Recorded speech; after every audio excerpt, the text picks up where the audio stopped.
शायद सबसे की मॉनिटरेबल सबके लिए होगा इन सब के बीच में एफआईआई के फ्लोज पे नजर, क्योंकि लगातार बिकवाली का प्रेशर वहीं से हावी हुआ है।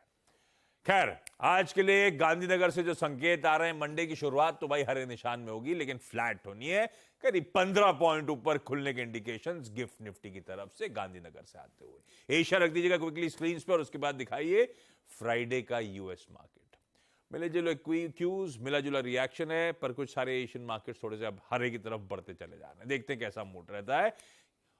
ओवर द वीकेंड क्यूज यूएस से दिक्कत वाले, वहां पे वो दबाव आधे परसेंट, 1/3 से आधा परसेंट, तीनों बेंचमार्क्स दबाव में। ये डाउ एक समय 300 point, 291 point to be precise ऊपर था, वो 300 पॉइंट वाला 150 पॉइंट नीचे बंद हुआ, पूरा घूम गया। प्रॉफिट टेकिंग वहां पे। और इनफैक्ट ये एसएनपी नैस्डैक के लिए तो लगातार चौथा स्ट्रेट सेशन था जब बैक ऑन बैक हर दिन पिटाई झेल रहे हैं वहां के मार्केट्स। हाँ, आज सुबह के फ्यूचर्स कुछ रिस्पाइट दिखा रहे हैं, 1/4 से आधे परसेंट ऊपर है। हो सकता है पिछले हफ्ते का पेनफुल रहा है। पिछले हफ्ते का सेशन एक बार दिखाइएगा। डाउ, एसएनपी, नैस्डैक सब 1 से 3% गिरे थे, तो उसके बाद शायद हफ्ते का आगाज थोड़ा बहुत बेहतर होगा, ऐसा यूएस फ्यूचर्स कह रहे हैं। इसलिए तब और अब डॉक्टर साहब ने आपकी स्क्रीन पर रख दिया, कहां छोड़ा था फ्यूचर्स, कहां खड़े। इन सब के बीच में नीरज जी बैठे हैं बगल में, बताएंगे ग्लोबली कैसा मूड रहा। वीरू समझाएंगे अब नया हफ्ता आ गया है, थोड़ी दिक्कत भरा मूड रहा था, टेक्सचर कुछ बदला है क्या, डेटा क्या कह रहा है, फ्राइडे ने दरअसल कितनी रिस्पाइट दी हमको, और हर्ष जब से बयानेंगे सारे इंपॉर्टेंट स्टॉक्स इन न्यूज। भाई आप सबको दोस्ती दिवस कहेंगे ना, कि ढेरों शुभकामनाएं। कैसा मूड? मूड तो ठीक है वैसे, मूड कुछ खास गड़बड़ नहीं है।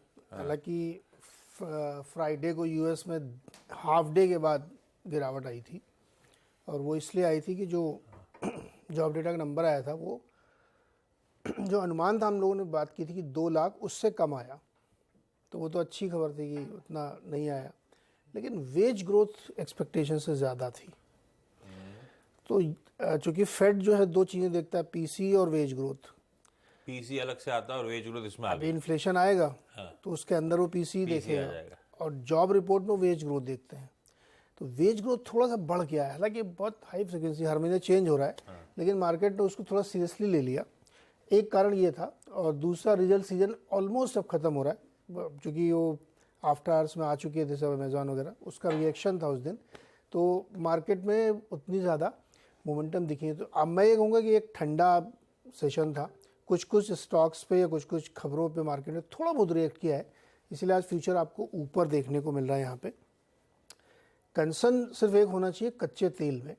कच्चे तेल में क्या हुआ है कि एक तो दाम $86 के ऊपर चले गए, वीक ऑन वीक वो बढ़ता ही चला जा रहा है। 86.5 खड़ा है इस समय सुबह। अब भारत के लिए बहुत चिंता की बात है। 90% रिएक्शन चल रहा है, सऊदी और रशिया वाला जो कमेंट है। नहीं, एक उसमें और लेटेस्ट आ गया है, ये वो तो चल ही रहा था। ब्लैक सी में, जो यूक्रेन और रशिया के बीच में एक समंदर है जहाँ से शिप वगैरह जाते हैं, वहाँ पे एक रशियन ऑयल टैंकर के ऊपर एक ड्रोन का अटैक कर दिया है। अब वो अटैक माना जा रहा है कि यूक्रेन ने किया है, और डैमेज भी हो गया, मान नहीं रहे वो लोग, डैमेज हो गया। हाँ, अरे डैमेज हो गया पूरा। तो उससे क्या होगा कि क्रूड, फूड, इन सब की सप्लाई पे बहुत असर पड़ सकता है, और एस्केलेशन हो सकता है, और रशिया गुस्सा आके कुछ और भी कर सकता है। तो उसकी वजह से भी क्रूड में आप देखिएगा थोड़ी मजबूती और बनेगी, क्योंकि ऑलरेडी प्रोडक्शन कट चल रहा है रशिया का, और वो दिक्कत पड़ेगी। तो क्रूड पे नज़र रखनी चाहिए, ये पूरे मार्केट का मूड खराब कर सकता है, क्योंकि अगर ये $90 के आसपास चला गया ना, तो इंडिया के लिए प्रॉब्लम है। 83 पे आपकी करेंसी, 90 पे क्रूड, तो सोचो ओएमसी से क्या होगा। ज्यादा टेंशन मुझे नहीं लगता अब पेट्रोल के दाम बढ़ेंगे, डीजल के दाम बढ़ेंगे, मई तक कोई चिंता ही नहीं है अब तो कोई टेंशन ही नहीं है। अब तो एकदम करीब में आपके इलाके वाला चुनाव तो अभी 2 महीना 2-3 महीना बचा है भाई साहब, एमपी से शुरू हो जाएगा मामला। अब नहीं बढ़ रहे, चलिए। लेकिन ये कहा तो ग्लोबल क्यूज मिक्स रखिए, लेकिन इंडिया के लिए थोड़ा कंसर्न है गिवन क्रूड की चाल। तब और आपकी सेकंड प्लेट दिखाइएगा भाई। अदरवाइज ठीक था, डॉलर इंडेक्स, बॉन्ड यील्ड सब जहां छोड़े थे फ्राइडे को 3:30 बजे, उससे तो नीचे ही कामकाज कर रहे हैं। ये कच्चा तेल जो है ना भाई साहब, फटे ही चले जा रहा है। $1 के आसपास का जंप तब और अब के बीच में, ये कहानी है। थोड़ा सा फिर अंडरटोन थोड़ी सी हमारे लिए कॉशियस हो गई क्रूड को देखते हुए। खैर, भारतीय बाजार दिखाइएगा फ्राइडे के 3 दिन ट्यूसडे, वेडनेसडे, थर्सडे हमने बिकवाली का प्रेशर देखा, उसके बाद एक रिस्पाइट था स्क्रीन पे, गैप अप, लार्जली दिन भर उस गैप को हमने इंटैक्ट रखा और फाइनली दिन के हाईज के आसपास जाके भारतीय बाजार बंद हुए। इसीलिए वीक ऑन वीक जब डेटा दिखाया तो समीकरण थोड़े सुधर गए, वो फ्राइडे के सेशन ने संभाल लिया कुछ हद तक। लेकिन वीरू, पिछले हफ्ते डिस्कशन में बार बार आ रहा था कि ये टेक्सचर सेल ऑन रैलीज का बन गया है।